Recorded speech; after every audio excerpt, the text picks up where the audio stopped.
ونستغفره ونعوذ بالله من شرور أنفسنا ومن سيئات أعمالنا من يهد الله فلا مضل له ومن يضلله فلا هادي له ونشهد أن لا إله إلا الله وحده لا شريك له ونشهد أن سيدنا وحبيبنا ومولانا محمدا عبده ورسوله الذي أرسله بالحق بشيرا ونذيرا وداعيا إلى الله بإذنه وسراجا منيرا فقد قال الله تعالى في كلامه المجيد وفرقانه الحميد أعوذ بالله من الشيطان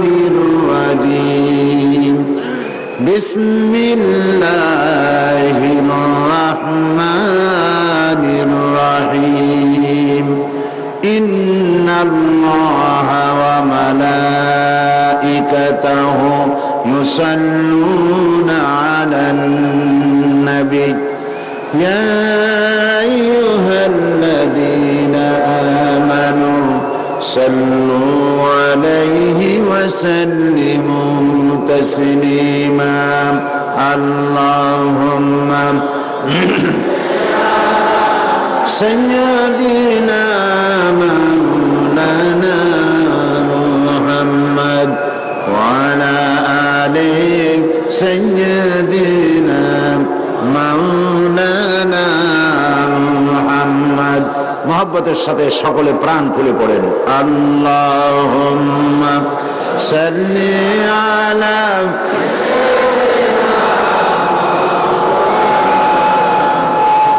وعلى آل سيدنا مولانا محمد بلغ العلا بكماله كشف الدجى بجماله حسنت جميع خصاله صلوا عليه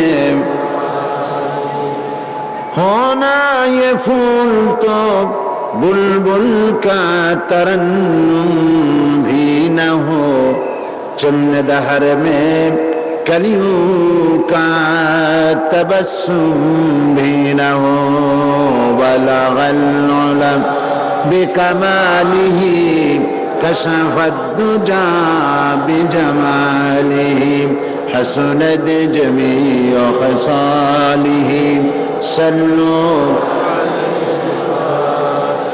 नसीमा जानबे बतहा गुजर कुन जहवालम मोहम्मद रा खबर कुन बलगल उलम बिकमालिही कशफत दुजा बिजमालिही हसनत जमीअ खसालिही صلوا عليه وآله اللهم آمين ربنا ظلمنا أنفسنا وإن لم تغفر لنا وترحمنا لنكونن من الخاسرين أي الله رب العالمين চট্টগ্রাম ইসলামিক সমাজ কল্যাণ পরিষদ কর্তৃক আয়োজিত চট্টগ্রামে প্যারেড ময়দানে 5 দিন ব্যাপী তাফসীরুল কোরআন মাহফিলের আজকের এই তৃতীয় রজনীতে লক্ষ লক্ষ জনতা তোমার দরবারে হাত তুলেছি মেহেরবানি করে দরুদ ও সালাম টুকুন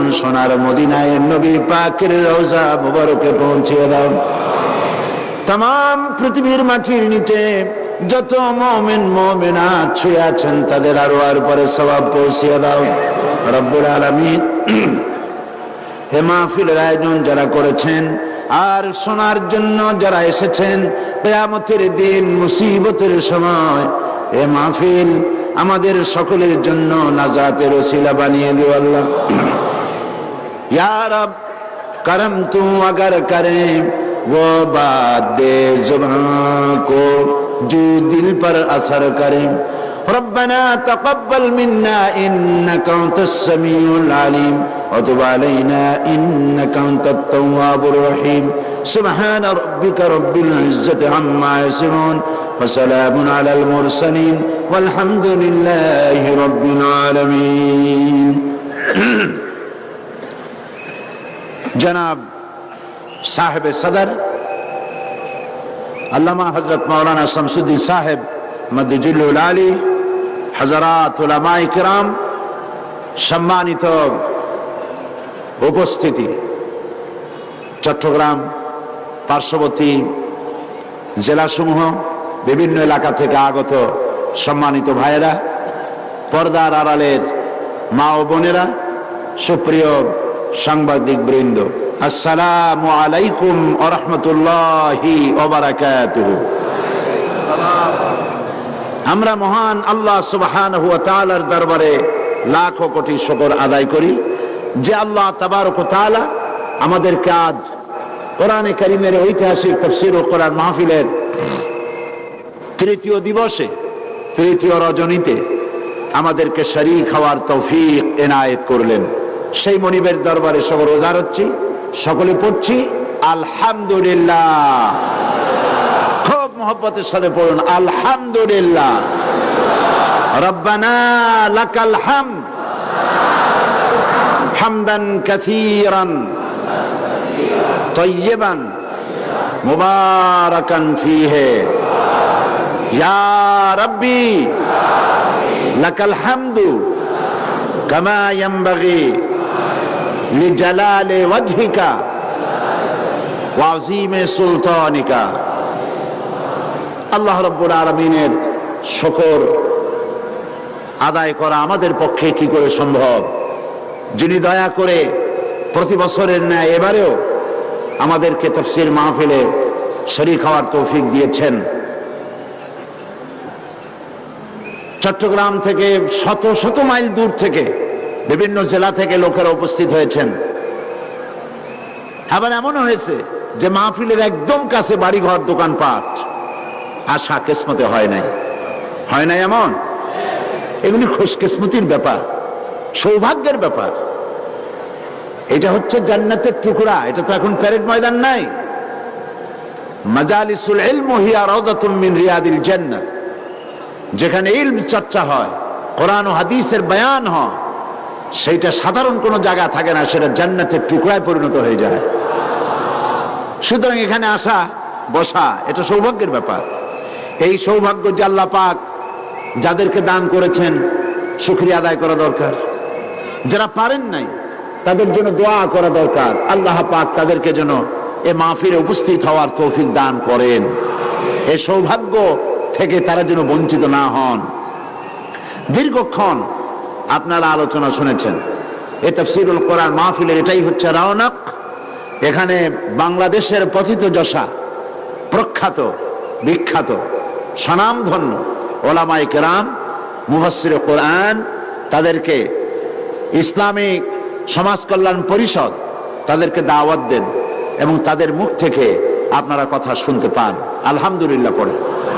আমার পূর্বে শেখুল হাদিস হযরত মাওলানা আবুল কাসেম মোহাম্মদ সিফাতুল্লাহ সাহেব এবং তারপরে প্রখ্যাত আলেম দ্বীন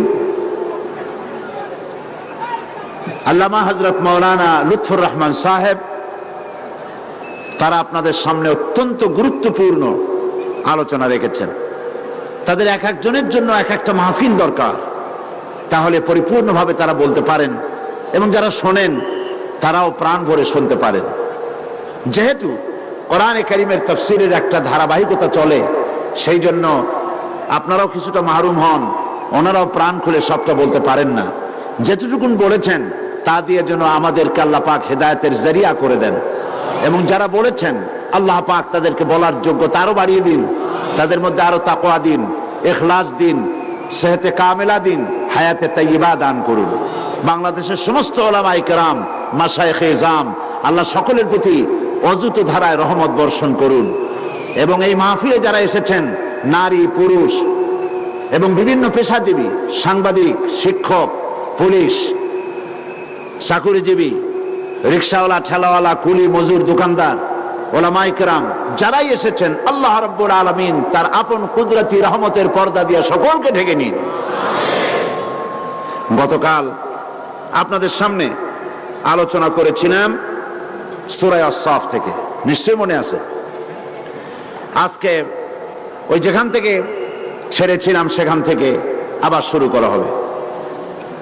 আপনারা পড়েন আমার সাথে, আউযু বিল্লাহি মিনাশ শাইতানির রাজীম, বিসমিল্লাহির রাহমানির রহিম।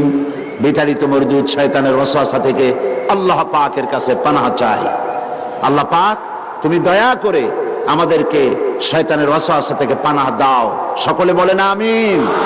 যতক্ষণ পর্যন্ত তাফসীর মাহফিল চলে ততক্ষণ পর্যন্ত আমাদের সকলকে বসে থেকে প্রাণ ভরে কান খুলে কথাগুলিকে হৃদয়ঙ্গম করার তৌফিক দান করো। শুরু করছি পরম করুণাময় আল্লাহ রাব্বুল আলামিনের নামে।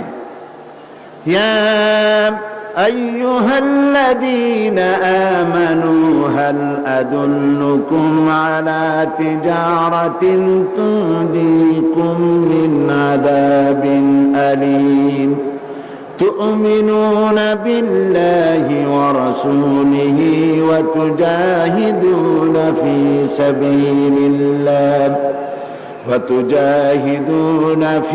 سبيل الله بأموالكم وأنفسكم ذلكم خير لكم إن كنتم تعلمون। হে বিশ্বাসীরা, তোমরা যারা ঈমান এনেছো শোনো, আমি কি তোমাদেরকে এমন একটি ব্যবসার কথা বলবো না যে ব্যবসায় তোমাদেরকে জাহান্নামের কঠিন পীড়াদায়ক শাস্তি থেকে রক্ষা করবে? এমন একটি ব্যবসার কথা কি বলবো না? তার মানে হলো নিশ্চয়ই আমি বলবো। বলেন সুবহানাল্লাহ। তিনি আমাদেরকে জাহান্নাম থেকে বাঁচার ফর্মুলা বলছেন। কে বলছেন? আল্লাহ পাক। আল্লাহ রাব্বুল আলামিন একটি ব্যবসার কথা বলছেন। সেই ব্যবসার তিনটা পুঁজি। কয়টা পুঁজি বলুন? কালকে কয়টা বলেছি? একটা বলেছি। সেই একটি পুঁজি, সেটা ছিল কি? তুমিনুনা বিল্লাহ, আল্লাহর প্রতি ঈমান। মুমিন ব্যক্তির নিকট ইসলামের সর্বপ্রথম দাবি এবং সর্বপ্রধান দাবি হচ্ছে ঈমান। মুমিনের কাছে ইসলামের প্রথম দাবি কি? ঈমান। আর এই ঈমান হচ্ছে আল্লাহ এবং তার রাসূলের পেশকৃত কয়েকটি বিষয়ের উপরে নিঃশর্ত আনুগত্য এবং বিশ্বাস। শুধু নামাজ, রোজা, হজ, ওমরা এগুলি পালন করার মধ্য দিয়ে ঈমানের সেই দাবি পূরণ হয় না। জীবনের সকল দিক এবং বিভাগে আল্লাহ এবং রাসূলের নিঃশর্ত আনুগত্য এবং নিঃশর্তভাবে পূর্ণাঙ্গ আনুগত্যই ঈমানের দাবি। এর বিপরীত আচরণের নাম হলো মুনাফিকি। এর বিপরীত আচরণের নাম কি? মুনাফিকি। আমাদের দেশে রাষ্ট্রীয় পৃষ্ঠপোষকতায় ঈমানের বিপরীত কাজ চলছে। যেমন আগুনকে সম্মান প্রদর্শন করা হচ্ছে। এটা কি ঈমানের পক্ষে না ঈমানের বিপরীত? সম্মান প্রদর্শন আগুনকে করা যাবে না। আগুন কোনো সম্মানের জিনিস নয়। আগুন মানুষের গোলাম। আগুন মানুষের কি? সূর্য মানুষের কি? চন্দ্র মানুষের কি?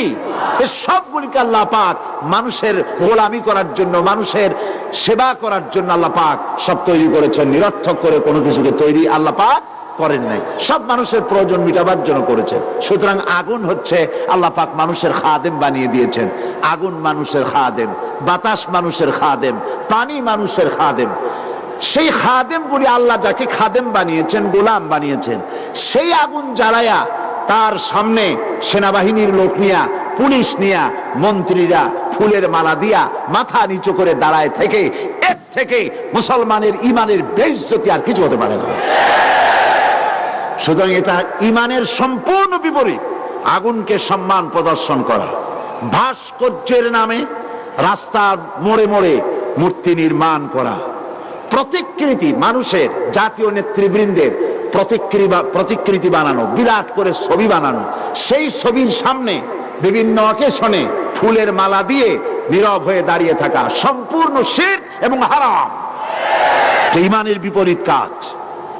এই ধরনের ঈমানের দাবি করা হচ্ছে, অথচ ঈমানের বিপরীত কাজ করা হচ্ছে। তারপরে রয়েছে, এগুলি সব রাষ্ট্রীয় পৃষ্ঠপোষকতায় হচ্ছে।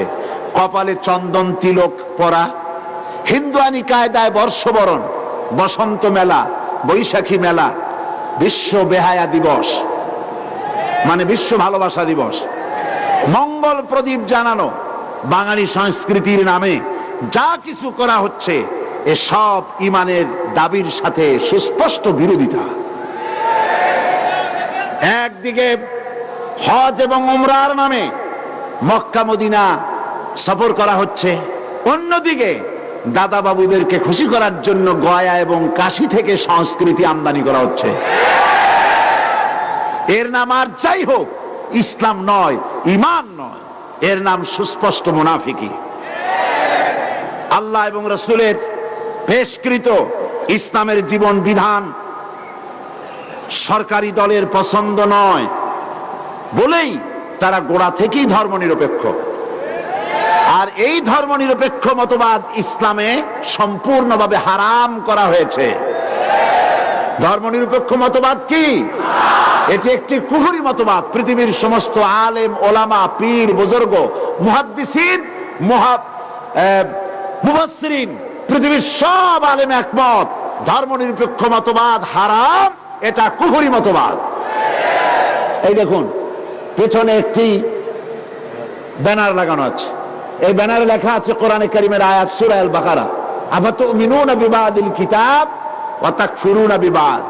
তবে কি তোমরা কোরআন শরীফের কিছু কথাকে করবে স্বীকার আর কিছুকে করবে অস্বীকার?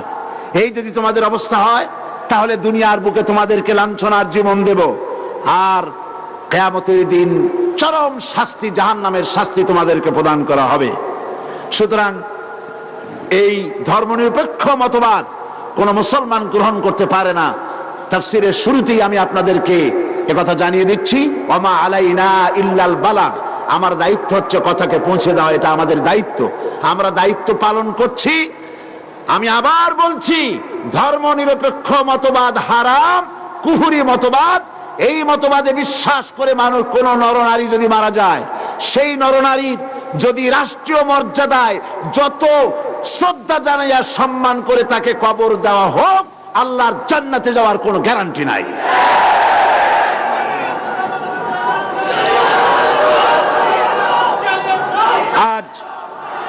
আজ দেশের মধ্যে যা হচ্ছে, তাওহীদের, ঈমানের বিপরীত কাজ হচ্ছে। দেশে জনগণের কাছে তাওহীদ স্পষ্ট নয়, তাওহীদের কনসেপ্ট, তাওহীদের কনসেপশন জনগণের কাছে ক্লিয়ার নয় বলে শিরক এবং বিদআত মারাত্মক আকার ধারণ করেছে। সওয়াবের নিয়ত করেই লোকেরা অজ্ঞতাবশত শিরক করছে, তারা মাজার পূজা করছে, বেদাত পন্থী পীরদের পায়ের কাছে গিয়ে সেজদা করছে, আস্তানা পূজা করছে, এবং তারা মানুষের ঈমান এভাবে নষ্ট করছে।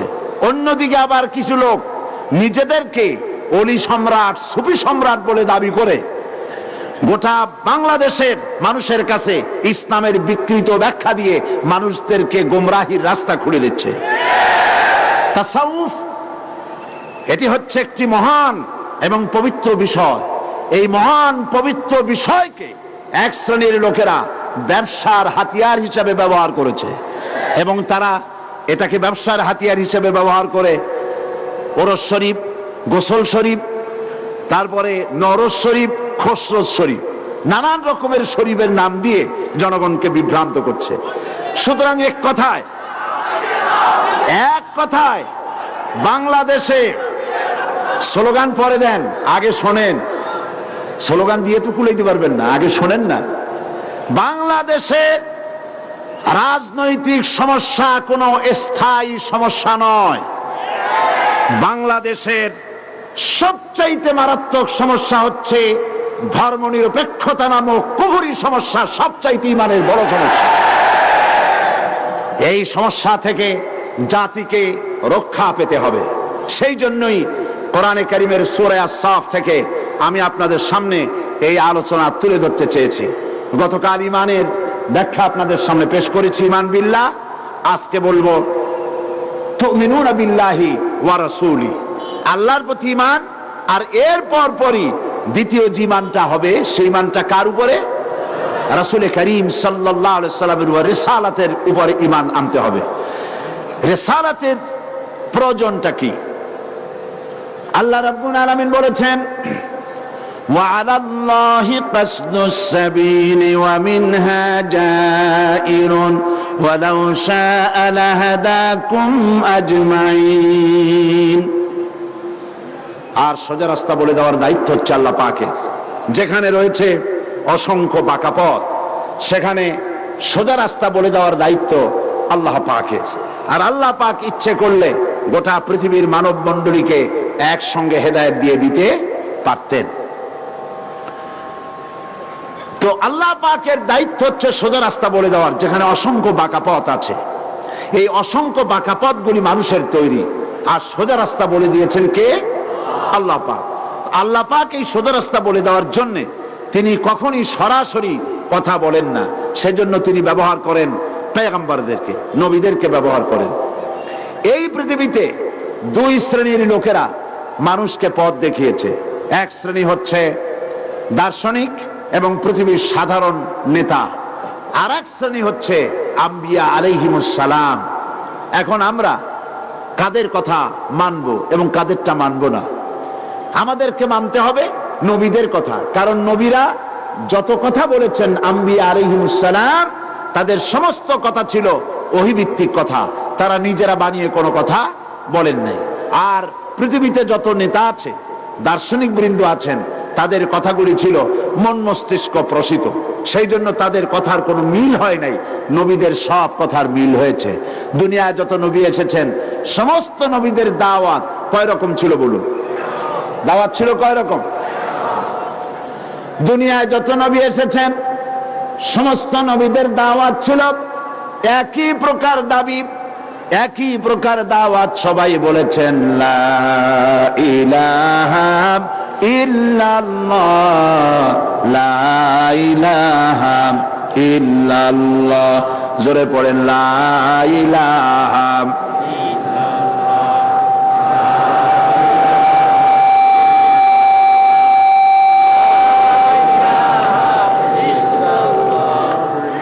লা ইলাহা ইল্লাল্লাহ মুহাম্মাদুর রাসূলুল্লাহ।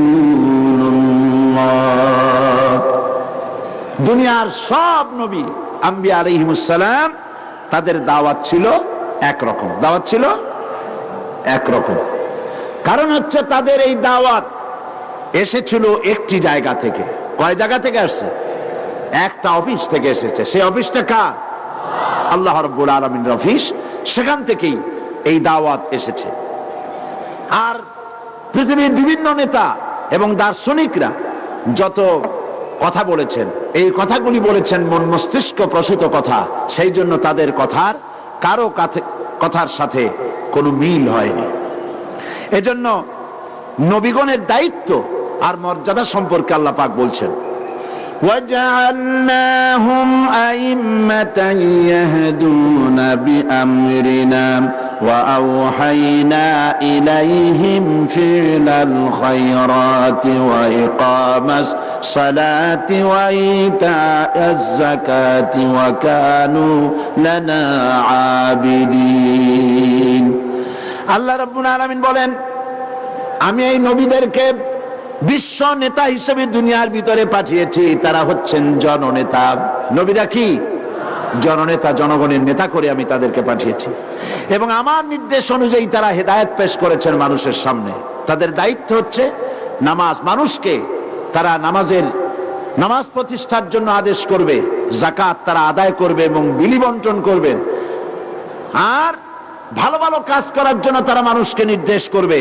আর তারা হচ্ছেন আমার বান্দাদের মধ্যে সব থেকে উন্নত মানের প্রকৃতপক্ষের সম্মানিত, তারাই আমার সম্মানিত বান্দা। নবীদেরকে আল্লাহ রাব্বুল আলামিন নেতা হিসেবে পৃথিবীর বুকে প্রেরণ করেছেন। তারা ছিলেন নেতা, তারা নিজেদের থেকে কোনো কথা বলেন নাই, যা বলেছেন আল্লাহ পাকের ওহী থেকেই তারা কথা বলেছেন। কোরআনে কারীম বলছে, ওয়ামা ইয়ানতিকু আনিল হাওয়া ইন হুয়া ইল্লা ওয়াহয়ুন ইউহা। নবী নিজের থেকে কোনো কথা বলেন নাই, নবী যা বলেছেন, আমি যা বলতে বলেছি সেই ওহী তিনি মানুষের কাছে ঘোষণা করেছেন। সুতরাং নবীদের উপরে ঈমান আনা মুসলমানদের জন্য, মুমিনদের জন্য আল্লাহ রাব্বুল আলামিন বাধ্যতামূলক করে দিয়েছেন, নবীদের উপর ঈমান আনতে হবে। সেই ঈমান কিভাবে, সেই কথাগুলি আমি আপনাদের সামনে একটি একটি করে আলোচনা করব ইনশাআল্লাহ। নবীর উপরে ঈমান আনা এটি আমাদের আকীদা, এটা আমাদের বিশ্বাস, নবীর উপর ঈমান আনতে হবে। সর্বপ্রথম নবীর উপরে ঈমান আনতে গিয়ে প্রথম যে বিশ্বাসটা করতে হবে, সেই বিশ্বাসটা হচ্ছে এই যে নবীরা সবাই মানুষ ছিলেন। নবীরা কি ছিলেন? মানুষ ছিলেন। কারণ হচ্ছে প্রত্যেক যুগেই অজ্ঞ লোকেরা তারা ভুল ধারণা পোষণ করত যে মানুষ কখনো নবী হতে পারে না। এই জন্যে আপনারা দেখেছেন নাসারারা তারা ঈসা আলাইহিস সালাম সম্পর্কে ভিন্ন কথা বলেছে। তারা কি বলেছে? নাসারারা বলেছেন, ওয়াকালাতিন নাসারাল মাসীহু ইবনুল্লাহ, মসিহ ঈসা আলাইহিস সালাম হচ্ছেন আল্লাহর পুত্র। সবাই বলেন নাউযুবিল্লাহ। আবার ইহুদিরা বলেছে, ওয়াকালাতিল ইয়াহুদু উযায়রুন ইবনুল্লাহ, উযায়র হচ্ছে আল্লাহর পুত্র। বলেন নাউযুবিল্লাহ। এরা মানুষ মনে করতো না, নবীদেরকে আল্লাহর ছেলে মনে করত। এরপরে ইহুদি এবং নাসারারা তারা নিজেদেরকেই আল্লাহর ছেলে বানিয়েছে, বলেছে নাহনু আবনাউল্লাহ, আমরা সবাই আল্লাহর ছেলে, আল্লাহর নাতি। এইভাবে তারা নিজেদেরকে দাবি করেছে। নবীদেরকে এভাবে মানুষেরা যুগে যুগে দাবি করেছে যে তারা মানুষ নন, আর মানুষ কখনো নবী হতে পারেন, এটা ছিল তাদের ধারণা।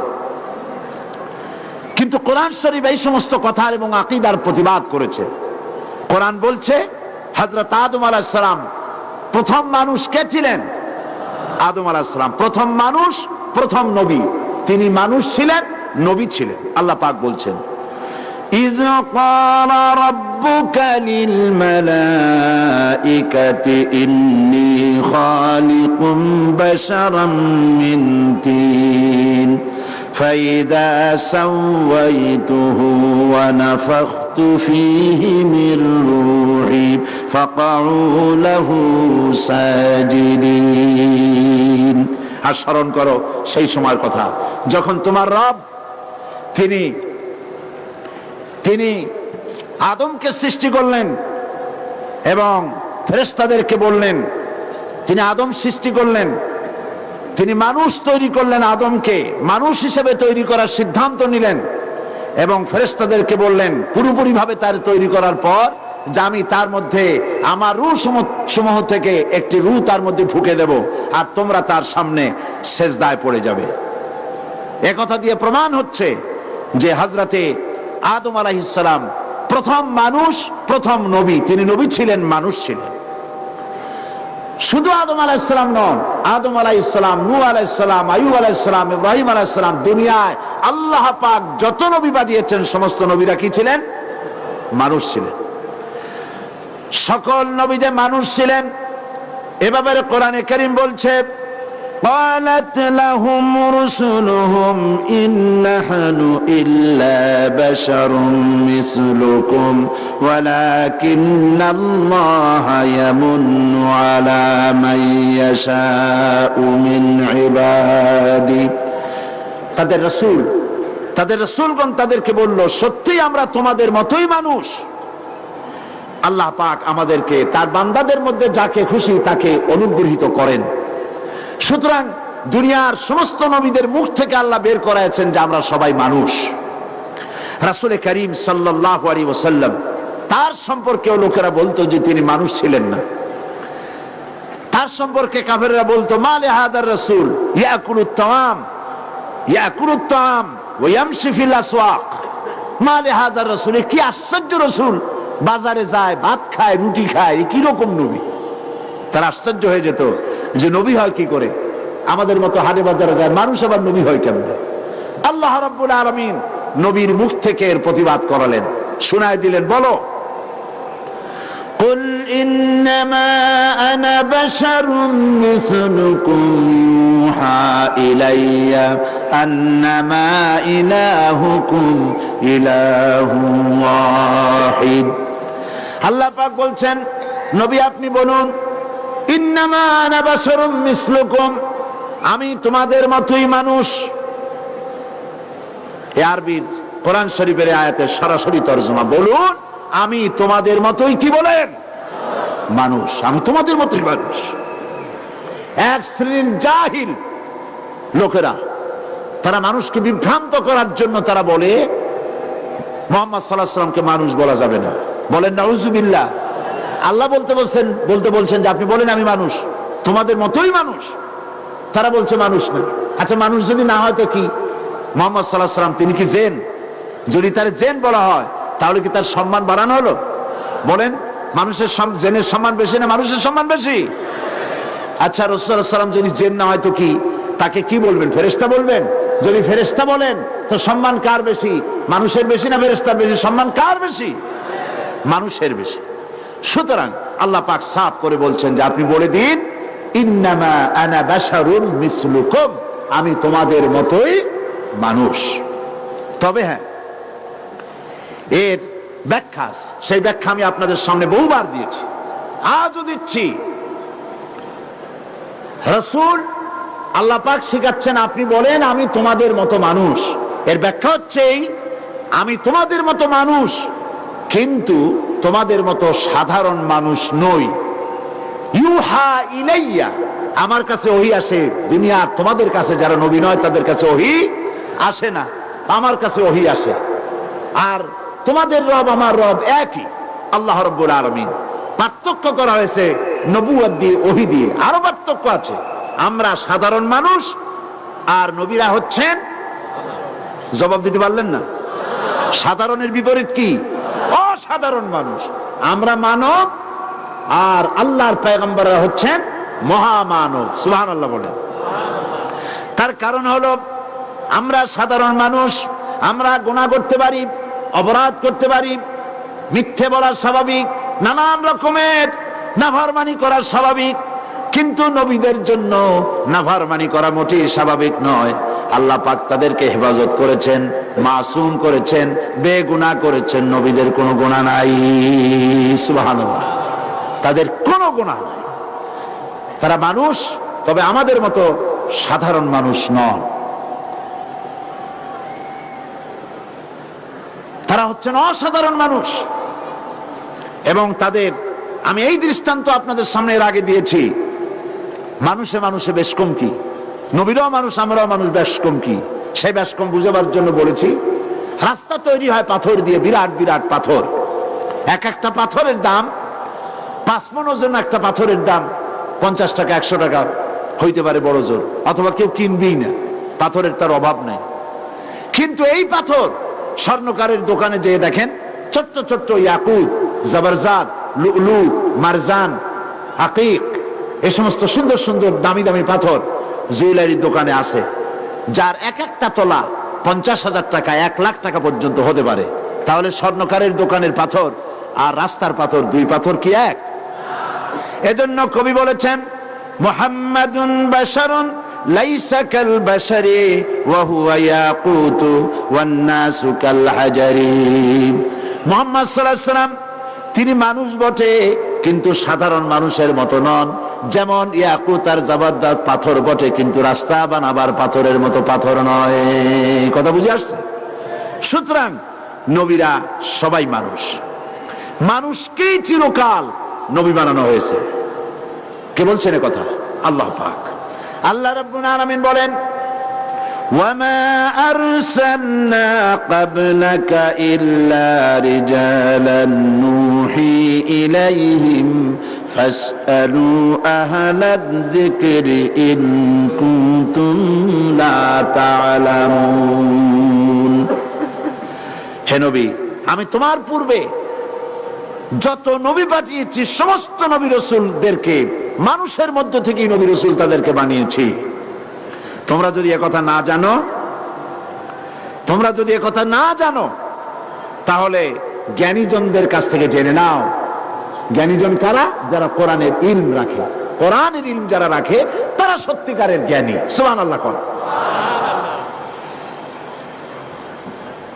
মরহুম ডক্টর শহীদুল্লাহ, নিশ্চয় নাম শুনেছেন আপনারা। আমার দেশের গৌরব ছিলেন তিনি। যেহেতু তিনি মুসলমান, যেহেতু তিনি ইসলামের পক্ষের লোক ছিলেন, তাই তার জীবনী আলোচনা হয় না। রেডিও টেলিভিশনে গুরুত্বপূর্ণ আলোচনা, সেমিনার, সিম্পোজিয়াম তাকে নেওয়া হয় না। এটা জাতির জন্য দুর্ভাগ্য। দেওয়ান মোহাম্মদ আজরফের মতো জাতির মুরব্বী দুনিয়া থেকে বিদায় হয়ে গেল, এই কঞ্জুস সরকার একটা বিবৃতিও দিতে পারে নাই। আর নাস্তিক মুরতাদরা মারা গেলে সরকারের বাপ মরা কান্না শুরু হয়ে যায়।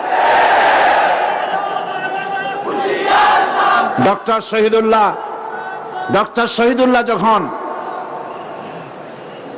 কোন সেমিনারে যেতেন, শিক্ষিত লোকদের মধ্যে যেতেন, তিনি সেখানে বলতেন, তোমরা সবাই শিক্ষিত লোক বটে, ডক্টরেট ডিগ্রি করে এসেছো বটেই, তোমাদের ব্রিফকেস ভর্তি করা অনেক ডিগ্রি আছে ঠিকই, কোরআনের ইলম যদি থাকে তাহলে সত্যিই তোমরা পণ্ডিত, আর যদি কোরআনের ইলম না থাকে তাহলে তোমরা পণ্ডিত বটে, কিন্তু পণ্ডিতের আগে আর একটা শব্দ বসবে, তা সেই শব্দটা হচ্ছে মূর্খ।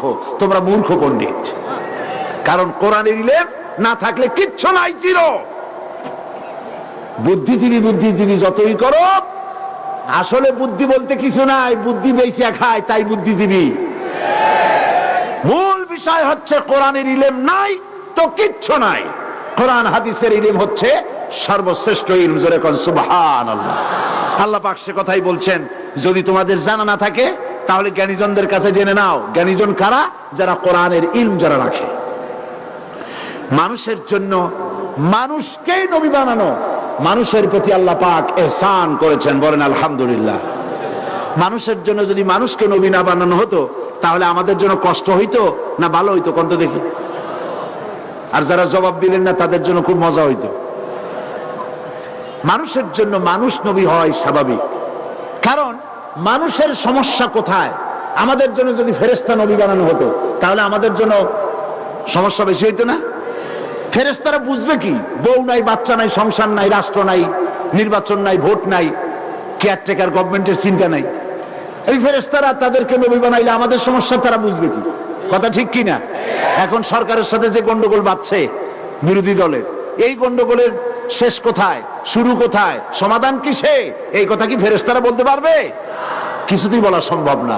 এটা বলার জন্য, সমাধান দেওয়ার জন্য, মানুষের জীবনের তাবৎ সমস্যার সমাধানের জন্য মানুষের ভেতর থেকেই নবী হওয়া সায়েন্টিফিক। আর সেই জন্য আল্লাহ রাব্বুল আলামিন যত নবী পাঠিয়েছেন সমস্ত নবী হচ্ছেন মানুষ, বলেন সুবহানাল্লাহ। আপনারা জাহিলদের বক্তৃতায় এই সব কথা শুনে কখনো বিভ্রান্ত হবেন না যে নবীকে মানুষ বলা যাবে না, এইসব কথা আপনি কখনো আপনারা ঈমান আনবেন না। আল্লাহ পাক দুনিয়ায় যত নবী পাঠিয়েছেন সমস্ত নবীরা মানুষ। গেল এক নম্বর। নবীর উপরে ঈমান আনার জন্য দ্বিতীয় যে আকীদা, সেই বিশ্বাস, এর নাম হলো নবীদের গায়েবের ইলম সম্পর্কে আকীদা মজবুত হতে হবে। ধারণা করে নিতে হবে গায়েবের মালিক কেবলমাত্র আল্লাহ। এক শ্রেণীর লোকেরা মুহাম্মদ সাল্লাল্লাহু আলাইহি ওয়াসাল্লামকে হাজের নাজের বলে এবং গায়েব জানেন, এ কথাও তারা বলেন। রাসূল গায়েব জানতেন কতটুকুন, নবীরা কতটুকুন জানতেন, এ সম্পর্কে কোরআন থেকে আপনাদের সামনে আলোচনা তুলে ধরতে চাই, যাতে করে ঈমান আমাদের মজবুত হয়, আকীদা পাকা পোক্ত হয়ে যায়, বলেন আমিন। আল্লাহ রাব্বুল আলামিন বলেন, قل لا يعلم من في السماوات والأرض الغيب إلا الله। বলুন, আসমান এবং জমিনে অবস্থিত কেউ গায়েব জানে না আল্লাহ ছাড়া। আল্লাহ পাক বলছেন, নবী আপনি বলে দেন, আকাশের জমিনে আল্লাহ ছাড়া গায়েবের ইলম কারো কাছে নাই। সুবহানাল্লাহ। এ কথা কার? কোন মাওলানা সাহেবের কথা নয়, কোন মুহাদ্দিস সাহেবের কথা নয়, কোন ফতোয়ার কিতাবের কথা নয়, দুনিয়ার শ্রেষ্ঠ কিতাব, নাম কি তার? সেই কোরআনের কথা। আল্লাহ পাক আরো বলছেন, وعنده مفاتح الغيب لا يعلمها إلا هو। গায়বের সমস্ত চাবিকাঠি কেবলমাত্র আল্লাহ রাব্বুল আলামিনের কাছে সংরক্ষিত, কেউ জানে না, জানেন কেবলমাত্র আল্লাহ রাব্বুল আলামিন। গায়বের চাবি কার কাছে? আল্লাহ রাব্বুল আলামিনের কাছে। আল্লাহ পাক আরো বলেন, ألم أقل لكم إني أعلم غيب السماوات والأرض وأعلم ما تبدون وما كنتم تكتمون। আমি কি তোমাদেরকে কথা বলিনি যে আসমান এবং জমিনের গায়ব একমাত্র আমি জানি? কে? এবং সেটাও জানি যা তোমরা গোপন করো এবং যা তোমরা প্রকাশ করো। সমস্ত গায়ব একমাত্র আল্লাহ রাব্বুল আলামিন জানেন।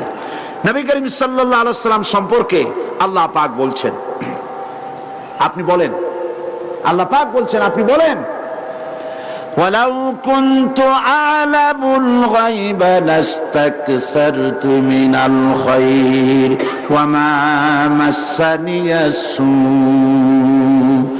আল্লাহ পাক বলেন আপনি বলুন, আমি যদি গায়েব জানতাম তাহলে আমি আমার নিজের জন্য কল্যাণের সব কিছু বেছে বেছে নিতাম, আর কোন অকল্যাণ আমাকে স্পর্শ করতে পারত না। কথা সাফ হয়ে গেছে না? আপনি বলুন, আমি যদি গায়েব জানতাম তাহলে নিজের জন্য সব ভালো ভালো জিনিস, কল্যাণমূলক জিনিসগুলি আমার জন্য নিয়ে নিতাম। এই কথা তো স্পষ্ট। মুহাম্মদ সাল্লাল্লাহু আলাইহি ওয়াসাল্লাম যদি গায়েব জানতেন তাহলে তায়েফের ময়দানে যখন মার আসতেছিল, সেই মার আসার আগেই সেখান থেকে তিনি সরে যেতে পারতেন না? উহুদের ময়দানে দান্দান মোবারক শহীদ হওয়ার ঘটনার মুখোমুখি হওয়ার আগেই তিনি সেখান থেকে সরে পড়ে পারতেন, ঠিক কিনা? হযরত আয়েশা রাদিয়াল্লাহু তাআলা আনহার ইফকের ঘটনা, সেই ঘটনায় হুজুর কষ্ট পাইছেন না? মর্ম পীড়া অনুভব করেন নাই? 1 মাস পর্যন্ত তিনি নিদারুণ ভাবে অন্তর জ্বালা কষ্ট সহ্য করেছেন, যতক্ষণ পর্যন্ত আল্লাহর পক্ষ থেকে ওহী না এসেছে ততক্ষণ পর্যন্ত তিনি এই বিষয়টির ফয়সালা দিতে পারেন নাই। গায়েব জানলে ফয়সালা কবে দিয়ে ফেলতে পারতেন? গায়েব যদি তিনি জানতেন তাহলে ইহুদি মহিলা যে একটি বকরিকে বিষ তিল তিল করে খাওয়াইয়া তারপরে তার গোটা শরীরটাকে বিষে পরিণত করে ফেলে দিয়েছিল, সেই গোশত রাসূল করিম সাল্লাল্লাহু আলাইহি সাল্লামকে খাওয়ানো হয়েছিল। হুজুর যদি জানতেন তাহলে নিশ্চয়ই বিষ মিশ্রিত এই গোশত তিনি খেতেন না, ঠিক কিনা? এ ধরনের বুড়ি বুড়ি প্রমাণ রয়েছে। রাসূল গায়েব কদ্দুর জানেন একটু পরে বলছি। আল্লাহ পাক নবী করিম সাল্লাল্লাহু আলাইহি সাল্লামকে দিয়ে আরো বলাচ্ছেন, ওয়ালা আকুলু লাকুম ইনদি খাযাইনুল্লাহি ওয়ালা আলামুল গায়ব। আমি তোমাদের একথাও বলি না যে আমার কাছে গায়বের, আমার কাছে আল্লাহর ধনভাণ্ডার সমূহ আছে অথবা আল্লাহর গায়বের ইলম আমার কাছে আছে, একথা আমি বলি না। আল্লাহ পাক রাসূলকে গায়েব যতটুকুন জানিয়েছেন এর বেশি আল্লাহর নবী জানতেন না। আল্লাহ পাকের নবীকে দিয়ে রব্বুল আলামিন বলিয়েছেন যে আমি ততটুকুন জানি যতটুকুন আল্লাহ রব্বুল আলামিন আমাকে জানাইছেন। গায়েব রাসূলুল্লাহ জানতেন কতটুকুন? যতটুকুন আল্লাহ তাকে জানিয়েছেন। এই দিক থেকে আপনাকে বিশ্বাস করতে হবে, বুঝতে হবে যে অর্থে মুহাম্মদ সাল্লাল্লাহু আলাইহি ওয়াসাল্লাম, যে অর্থে আল্লাহ পাক যে অর্থে আলিমুল গায়ব, সেই অর্থে মুহাম্মদ সাল্লাল্লাহু আলাইহি ওয়াসাল্লাম আলিমুল গায়ব নন। কথা বুঝতে পেরেছেন? গায়বের ইলম আল্লাহ পাক যতটুকুন রাসূলকে জানানো জরুরি বোধ করেছেন ততটুকুনই তিনি জানতে পেরেছেন, এর বেশি নয়। এই জন্য গায়বের ইলমের ব্যাপারটাও মুসলমানদের কাছে আকীদা স্পষ্ট হওয়া উচিত। গায়বের মালিক হচ্ছেন কে? 3 নম্বরের আকীদা হবে মুহাম্মদ সাল্লাল্লাহু আলাইহি ওয়াসাল্লাম তিনি বিশ্ব নবী এবং বিশ্ব নেতা। সুবহানাল্লাহ, তিনি বিশ্ব নবী আর বিশ্ব নেতা। মুহাম্মদ সাল্লাল্লাহু আলাইহি ওয়াসাল্লামের রিসালাত, হুজুরের রিসালাত কোন অঞ্চল, বর্ণ, ভাষা এবং কোন এলাকার ভিতরে সীমাবদ্ধ ছিল না। তিনি সমকালের, যে কালে তিনি নবুয়ত পেয়েছিলেন, সেই কালের নবী শুধু তিনি নন, দুনিয়ায় যত নবী এসেছেন সমস্ত নবীরা এলাকা ভিত্তিক নবী, অঞ্চল ভিত্তিক নবী, ভাষা ভিত্তিক নবী। আর মুহাম্মদ সাল্লাল্লাহু আলাইহি ওয়াসাল্লাম হচ্ছেন বিশ্ব নবী। তিনি কি নবী? বিশ্ব নবী। তাকে নেতা বলা নিয়ে অনেকে প্রশ্ন তোলেন, বলে যে না, এই রকমের নেতা মুহাম্মদ সাল্লাল্লাহু আলাইহি ওয়াসাল্লামকে নেতা বলা যাবে না, কারণ আমাদের দেশের লোকেরা নেতা অমুক তমুক ইত্যাদি বলে, তো মানুষকে নেতা বলে। চীনে ওই রকম তাদের দেশের এক মানুষকে বলে, আমার দেশে এরকম একজনকে বলে।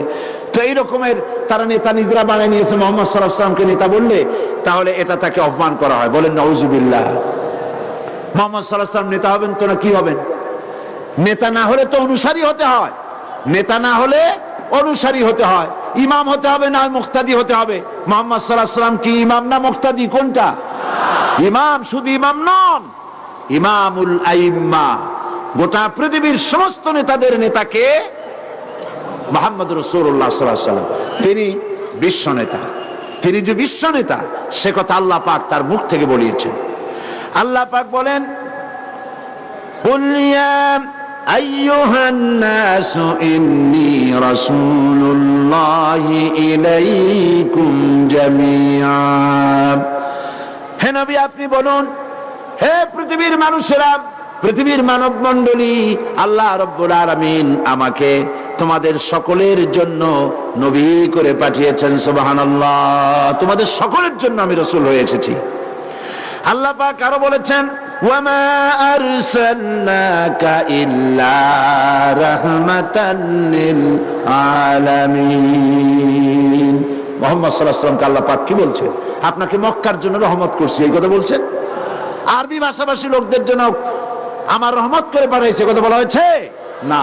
আল্লাহ পাক বলছেন, আপনাকে আমি আমার সারাটা বিশ্বের, আমার গোটা সৃষ্টি জগতের জন্য আমি আপনাকে কি করেছি? আমার করুণার মূর্ত প্রতীক করে আপনাকে পাঠিয়েছি। আল্লাহ পাক আরো বলেছেন, তাবারাকাল্লাযী নাযালাল ফুরকানা আলা আবদিহি লিয়াকুনা লিল আলামিনা নাযীরা। আল্লাহ পাক বলেন, পবিত্র, মহাপবিত্র সেই মহান সত্তা যিনি তার বান্দার উপরে ফুরকান নাজিল করেছেন, যাতে করে তিনি গোটা বিশ্বকে সতর্ককারী এবং সুসংবাদ দানকারী হিসেবে তিনি মানুষকে সতর্ক করতে পারেন এবং সুসংবাদ দিতে পারেন গোটা বিশ্বের সমস্ত মানব মণ্ডলীকে।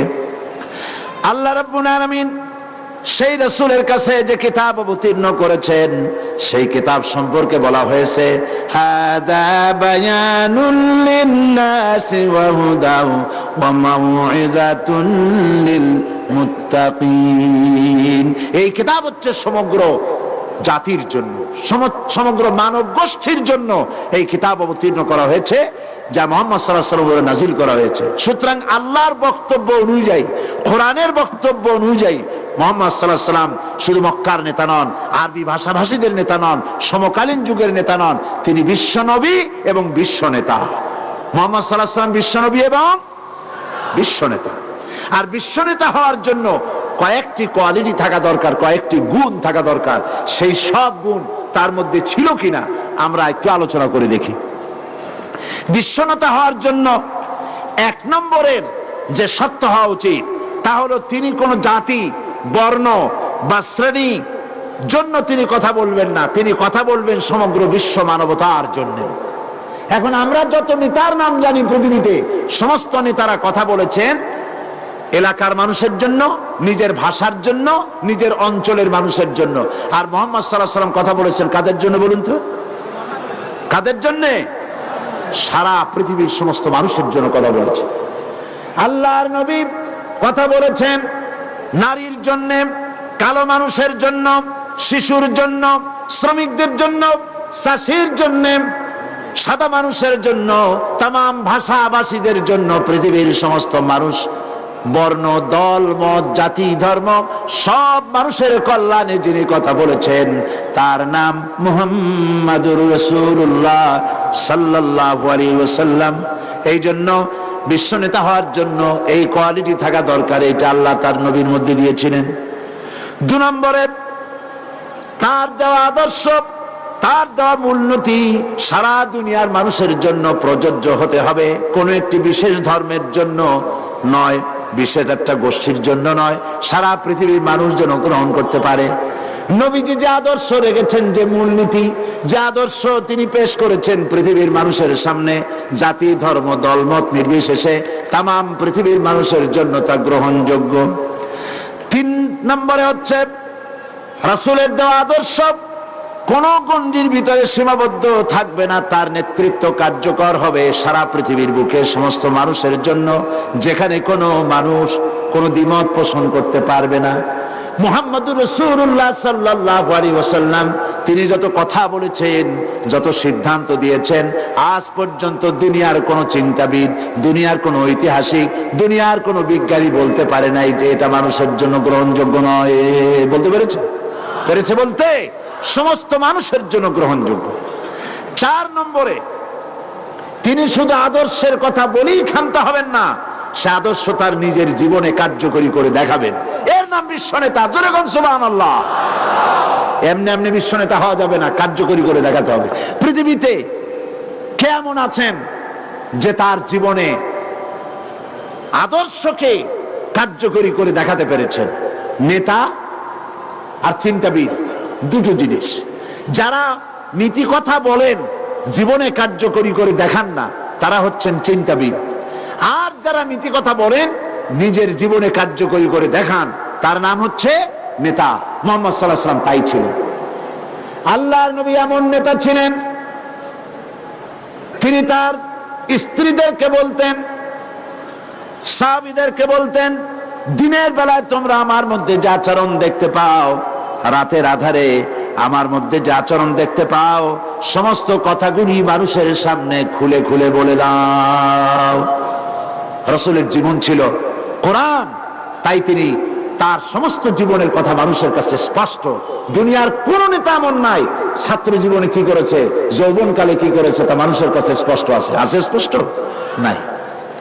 রাসূল হচ্ছেন সেই ব্যক্তি, সেই সত্তা, যার জন্ম থেকে শুরু করে মৃত্যু পর্যন্ত জীবনের সমস্ত কথা হাদিস শরীফে লিপিবদ্ধ হয়েছে। ঐতিহাসিকরা লিখে রেখেছেন, যাতে একটা কলমের কালো দাগ দেওয়ার উপায় কারণে। 5 নম্বরে হচ্ছে বিশ্বনেতা হওয়ার জন্য আরেকটি কোয়ালিটি, সেটি হলো তাকে চরিত্রের দিক থেকে অনুকরণযোগ্য শ্রেষ্ঠ চরিত্রের উৎস হতে হবে। রাসূলের চরিত্র সম্পর্কে আল্লাহ নিজে সার্টিফাই করছে। আর কারো দরকার? আর কারো দরকার?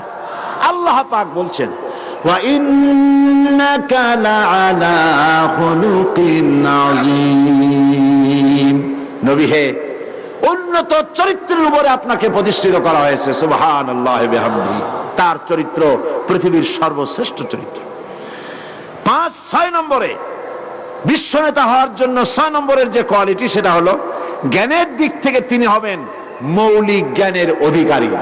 এখন আপনারা বলেন, মুহাম্মদ সাল্লাল্লাহু আলাইহি ওয়াসাল্লাম কোন কলেজে লেখাপড়া করেছেন? এমএ পাস করছেন কোন ইউনিভার্সিটি থেকে? অথবা মেট্রিক পাস করেছেন, ফাজেল বা কামেল পাস করেছেন? বলেন, আপনারা বলেন। কোন লেখাপড়া জানতেন না, লিখতেও পারেন না, কোরআন শরীফ ছাড়া অন্য কিছু পড়তেও পারেন না, মুখস্থ পড়তে পারেন, লিখতে পারেন না, এমনকি নিজের নাম পর্যন্ত স্বাক্ষর করতে পারেন না। সেই ব্যক্তি কি বলছেন শুনেছেন? যিনি লিখতে পারেন না, লেখা পড়তে পারেন না, নিজের নাম সই করতে পারেন না, তিনি বলতেছেন, ইন্নামা বুইস্তু মুআল্লিমান, আমি পৃথিবীতে প্রেরিত হয়েছি শুধুমাত্র শিক্ষক হিসেবে। দুনিয়ার সর্বকালের সর্বযুগের সমস্ত মানুষের শিক্ষক করে আল্লাহ পাক তাকে পাঠিয়েছেন। সুবহানাল্লাহ। দুনিয়ার কোন স্কুল কলেজে পড়ানো হয়নি। যেহেতু স্কুল কলেজে তিনি পড়েন, তাহলে তাকে শিক্ষা দেবে তো একজন মানুষ। তো একটা সাধারণ মানুষ তার কি শিক্ষা দিবেন? যিনি হবেন বিশ্বনেতা, যিনি কিয়ামত পর্যন্ত যার নেতৃত্ব চলবে, তারে দুনিয়ার মানুষ কি শিখাবে? এই জন্য আল্লাহ রাব্বুল আলামিন তার এই হাবিবকে দুনিয়ার কোন বিদ্যালয় শিক্ষাঙ্গনে তাকে লেখাপড়া শিখান নাই, তাকে লেখাপড়া কোন কলেজে বিশ্ববিদ্যালয় মাদ্রাসায় না শিখাইয়া, দুনিয়ার কোন মানুষের কাছে শিক্ষা না দিয়া আল্লাহ পাক তার বিশ্ব নবীর বিশ্ব নেতার শিক্ষক আল্লাহ পাক নিজে হয়ে গেলেন। আল্লাহ নিজেই তার শিক্ষক। সুতরাং সকল বিচারে মুহাম্মদ রাসূলুল্লাহ সাল্লাল্লাহু আলাইহি ওয়াসাল্লাম বিশ্ব নেতা এবং বিশ্ব নবী। সেজন্য মুসলমানদের প্রাণ প্রিয় স্লোগান নারায়ে তাকবীর আল্লাহু আকবারের পরে তোমার নেতা আমার নেতা কে? প্রাণ খুলে বলেন, তোমার নেতা আমার নেতা কে?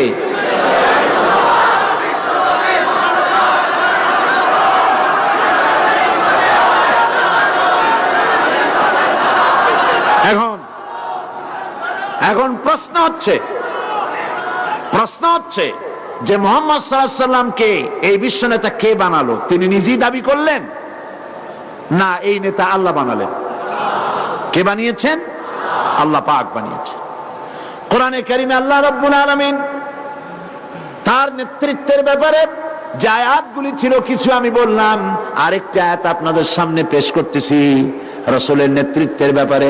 আল্লাহ পাক বলেন, قل إن كنتم تحبون الله فاتبعوني يحببكم الله ويغفر لكم ذنوبكم والله غفور رحيم।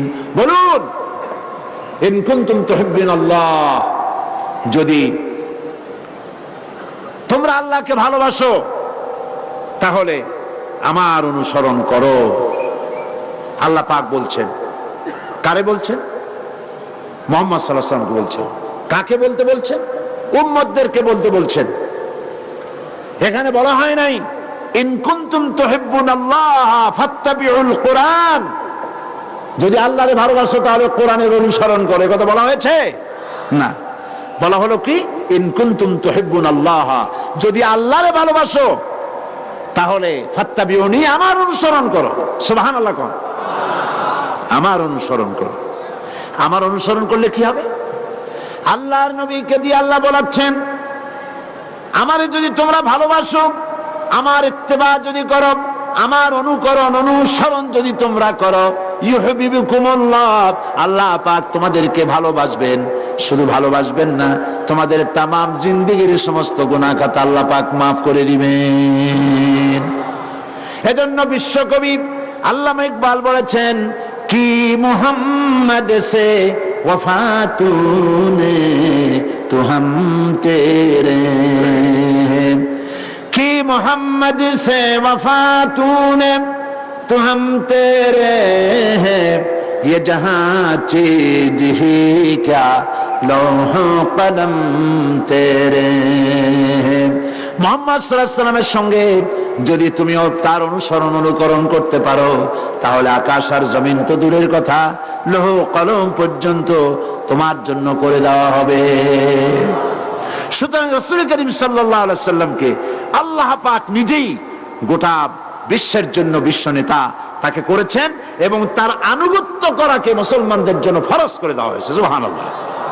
কেউ কেউ বলেন মুহাম্মদ সাল্লাল্লাহু আলাইহি ওয়াসাল্লামের আনুগত্য করা হুজুরের হুকুম মানা সুন্নত। এ কথা আসলে ঠিক নয়। রাসূলের হুকুম মানা আল্লাহর হুকুম অনুযায়ী ফরজ। রাসূলের হুকুম মানা আল্লাহর হুকুম অনুযায়ী, মা তাকুমুর রাসূল ফাখুযুহু ওয়া মা নাহাকুম আনহু ফান্তাহু।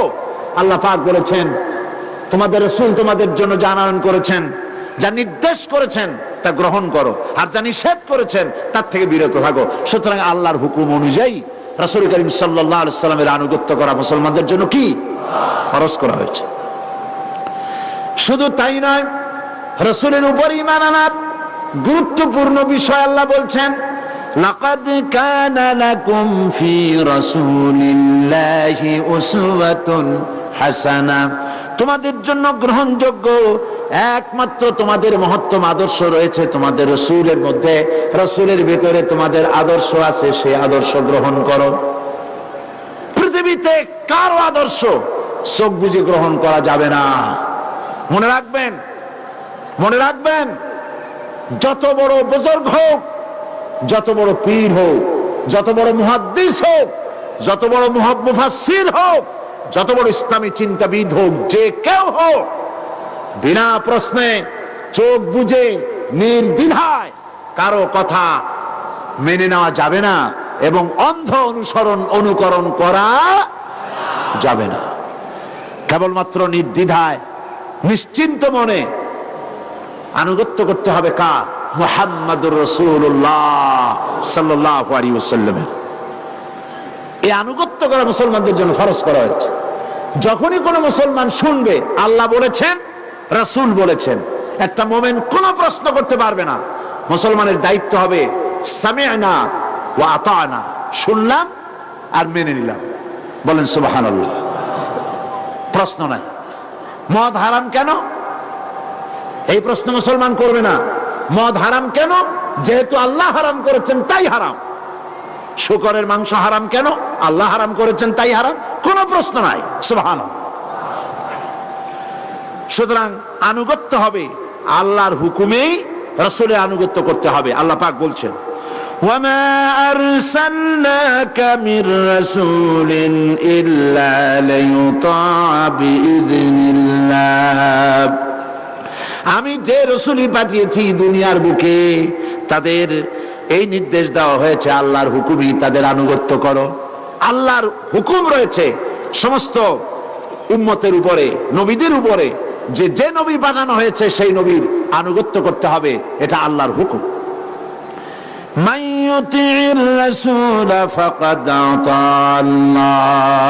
যে ব্যক্তি রাসূলের আনুগত্য করলো সে আল্লাহরই আনুগত্য করলো। সুবহানাল্লাহ। রাসূলের আনুগত্য করলো না, আল্লাহর আনুগত্য করলো, তার আনুগত্যের কোনো দাম আছে? বলেন, দাম আছে? কোনো মূল্য নাই। আল্লাহর রাসূলের আনুগত্য করার অর্থই হলো আল্লাহ পাকের আনুগত্য করা। আল্লাহ পাক বলছেন, ইয়া আইয়ুহাল্লাযীনা আমানু আতিউল্লাহা ওয়া আতিউর রাসূলা ওয়া লা তুবতিলু আ'মালাকুম। আল্লাহ পাক বলেন, হে ঈমানদারেরা, আনুগত্য করো আল্লাহ এবং আনুগত্য করো আল্লাহর এবং তার রাসূলের। খবরদার তোমরা নিজেদের আমলগুলি বিনষ্ট করে দিও না। তার মানে হলো আল্লাহ এবং আল্লাহ রাসূলের আনুগত্য করা থেকে নিজেদেরকে কখনো বিরত রেখো না। আল্লাহ পাকের আনুগত্য, রাসূলের আনুগত্য থেকে বিরত থাকা, এটা হচ্ছে সুস্পষ্ট কুফরি। রাসূলের আনুগত্য করতে হবে জীবনের সব ক্ষেত্রে। এখানে আল্লাহ পাকের রাসূল দুনিয়া থেকে চলে গেছেন, কিন্তু আমাদের জন্য দুটি জিনিস রেখে গেছেন। কয়টা জিনিস রাখছেন? দুটি জিনিস। সেই দুটি জিনিসের রাসূল বলেছেন, তারাকতু ফীকুম আমরাইন, আমি তোমাদের জন্য দুইটা জিনিস রেখে গেলাম। একটা হচ্ছে কিতাবুল্লাহ, আল্লাহর কিতাব, আর একটা হচ্ছে সুন্নাহ, আর একটা হচ্ছে হাদিস। প্রসঙ্গক্রমে এখানে হাদিসের কিছু কথা আপনাদের সামনে বলা দরকার বলে মনে করছি। রাসূলের প্রতি ঈমানের এটিও একটি অর্থ যে রাসূল করিম সাল্লাল্লাহু আলাইহি সাল্লাম যা বলেছেন তার হাদিস। হাদিস হচ্ছে তিন প্রকার: যা তিনি বলেছেন, যা তিনি করেছেন, যার উপরে তিনি মৌন সম্মতি দিয়েছেন, এই সবগুলি হাদিস। এবং এই হাদিসগুলিকে মুসলমানদেরকে মানতে হয়।